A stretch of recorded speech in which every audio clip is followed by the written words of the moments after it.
मैं तो अब तक आयमा को बोलता रहा कि हर वक्त मावरा को अपने साथ क्यों रखती है, मगर मुझे आयमा ने बताया कि आज तुम शॉपिंग पे उसको साथ लेकर गई थी। तुम्हें ऐसा नहीं करना चाहिए था।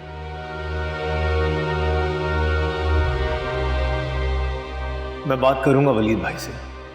गैर लड़की की खातिर अपना घर खराब करना दानिशमंदी नहीं है।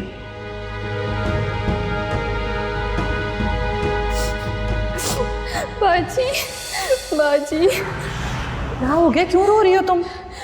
सब ठीक है? मेरी जिंदगी खराब हो गई बाजी, कुछ ठीक नहीं है। क्या हुआ है, वजह बताओ।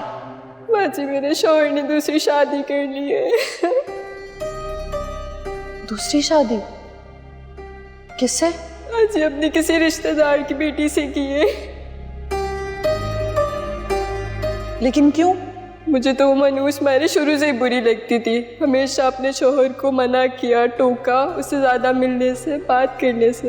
वो खुद इतनी बेशर्म थी बाजी, 3 बच्चों के होने के बावजूद भी हर किसी से हंसी मजाक करती थी। मैंने इतराज़ किया तो मेरे शौहर ने मुझे तंग नज़र कह दिया। उसका शौहर नहीं रोकता था उसे? कोई किसी को नहीं रोकता था बाजी। सब कहते थे कज़न है, आपस में हंसी मजाक करते हैं। 6 माह पहले बाजी उसके शौहर का इंतकाल हो गया था, तो मैंने अपने शौहर पे और नज़र रखना शुरू कर दी। उसके मोबाइलों की, उसकी जेबों की तलाशी लेना शुरू कर दी। जब भी वो उसकी तरफ जाता था मैं बहुत हंगामा करती थी। मुझे जहाँ मिलती थी मनूस मारी, मैं उसे बहुत जलील करती थी। मुझे क्या पता था बाजी, रातों रात मेरे शौहर ने और उस औरत ने निकाह कर लिया। अच्छा, तो अब क्या करोगी तुम? कुछ समझ में नहीं आ रहा बाजी। मेरे शौहर ने मुझे साफ कह दिया, ठीक से रहना रहो, वरना वो खुश है उसके साथ। देखो बाजी, जिससे अपने बच्चे नहीं पल रहे थे, अब एक सोकन के बच्चे पालने पे राजी हो गया।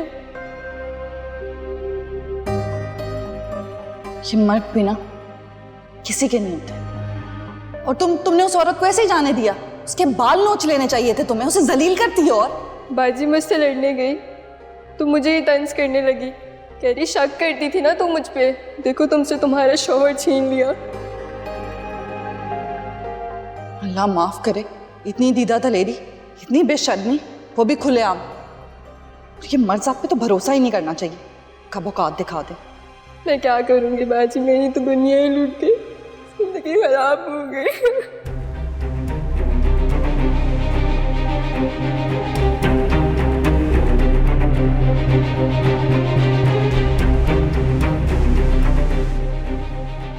ना मैं रज़िया हूं, ना अपने शक को यकीन में बदलते देख सकती हूं। तुम्हारा तो जल्द इंतजाम करूंगी मावरा, तुम्हारे नाम का कांटा अपनी जिंदगी से निकाल फेंकूंगी।